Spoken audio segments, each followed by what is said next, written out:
Hello everyone, what's up? It's your boy Jonas Marabilia with another video. Since we're all hype as first year's IT student, dive into the world of district mathematics, and I believe that with other major subject are we going to be puzzled. So, I thought I'd break down the lesson 1 para hindi naman tayo masyadong makita ang ating mga ulo. Pero ang tanong, why should you care to study this subject? Well, think about it.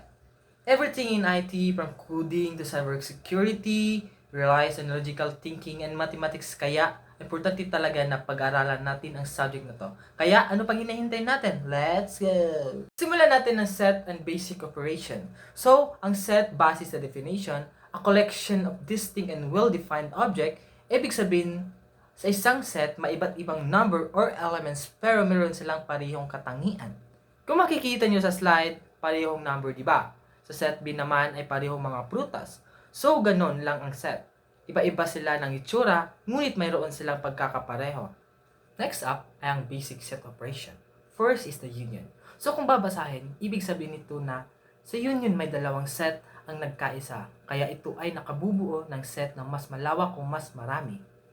Example, set A is 1, 2, 3, set B is 3, 4, 5. So, pag pinagsama mo, or A union B ay magiging 1, 2, 3, 4, 5. Tandaan lang na kung mauulit ang isang numero or elements, ang katumbas ito ay iisa lang din. Kaya, hindi na kailangang isulat.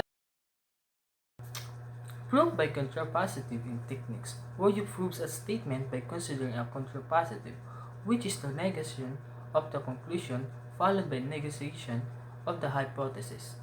If you show that the contrapositive is true, then original statement must always be true. This method is particularly useful when proving statement involving application. Dito naman babalik ka ng mga assumption mo at yun ang gagawin mo ang prove. Pag mali ang kabaliktaran ng assumption mo, ibig sabihin tama ang original na assumption. Kung makikita nyo sa assumption niya, sabi niya, even ang n raised to 2, pero ang kanyang proof mali daw. Ito, kaya sa conclusion, n raised to 2 ay hindi even kundi odd number. Sa susunod naman ay proof by contradiction. Dito naman, ang gagawin mo sa assumption ay kukontrahin mo. Tapos pag false yung proof na resulta, hindi mali yung contradiction sa assumption. Thus, tama yung original assumption. Sa example, sabi dito na wala daw smallest na positive rational number. Kaya ang ginawa niya, nag-try siya ng meron daw nag-exist na smallest positive rational number, which is kabaliktaran ng kanyang assumption.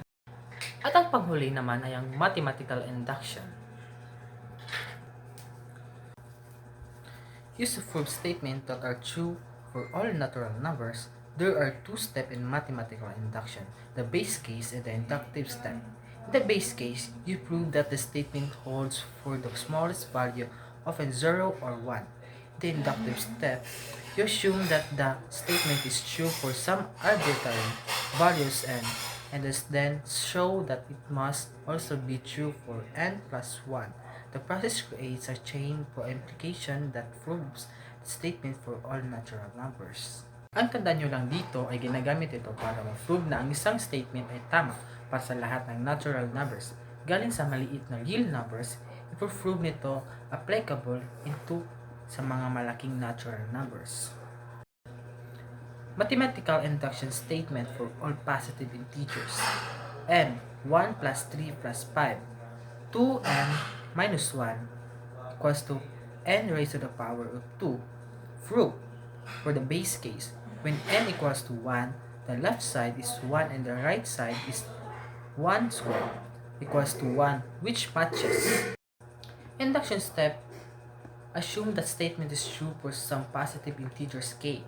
1 plus 3 plus 5 equals to 2k minus 1 equals to k squared. We want to prove it's true for k plus 1. 1 plus 3 plus 5 plus 2k negative 1 plus 2k plus 1 negative 1 equals to k plus 1 squared. Adding 2k plus 1 negative 1 to both sides, we get 2 squared plus 2k plus 1 negative 1 equals to k squared plus 2k plus 1 equals to k plus 1 squared. Thus, the statement holds for k plus 1, completing the inductive step. Kung medyo nalilito kayo, may important tips ako para sa inyo.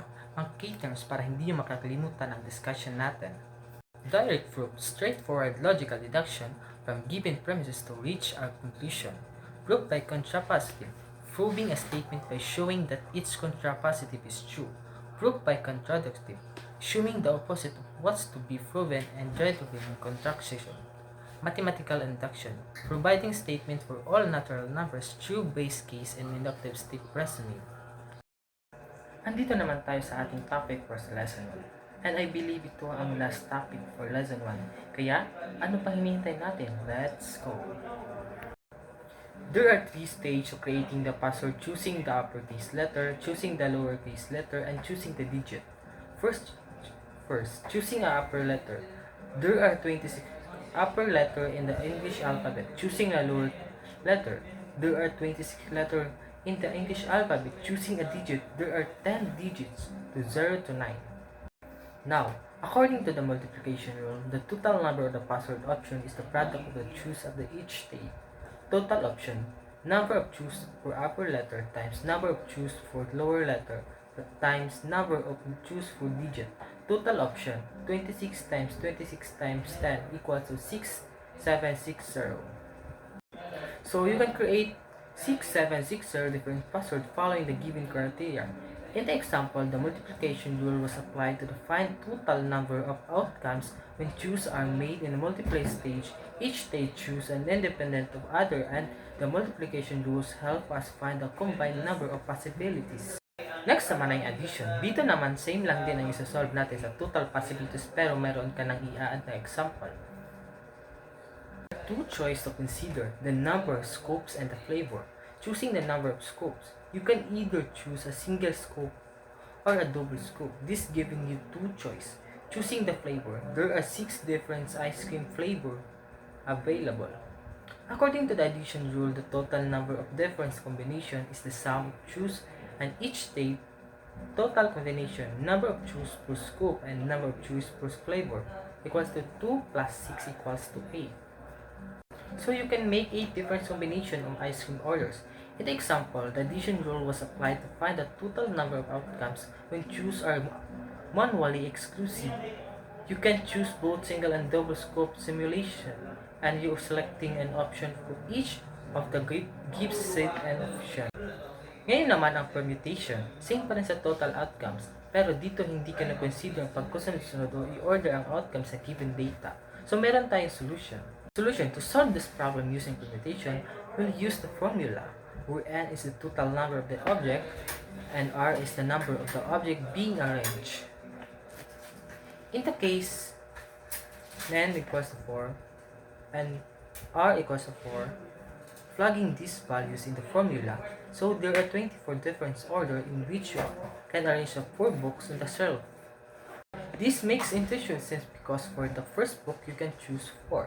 Second book remains 3 books, you can 3 choice. Third book, you can have 2 choice. Last book is you have 1 choice. The total number of arrangement is 4 times 3 times 2 times 1 equals to 24, which match the result we obtained using permutation formula. Next naman ang combination. Ito medyo kapareho lang sa permutation. Dito, hindi nagmamatter ang pagkasunod-sunod ng mga outcomes sa given problem.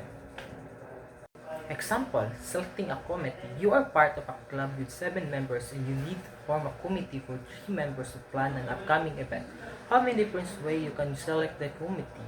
Solution: to solve this problem using combination, we'll use the formula wherein the total number of the object club members and r is the number of object being chosen. In this case, n is equal to 7, r is equal to 3, plugging these values into the formula.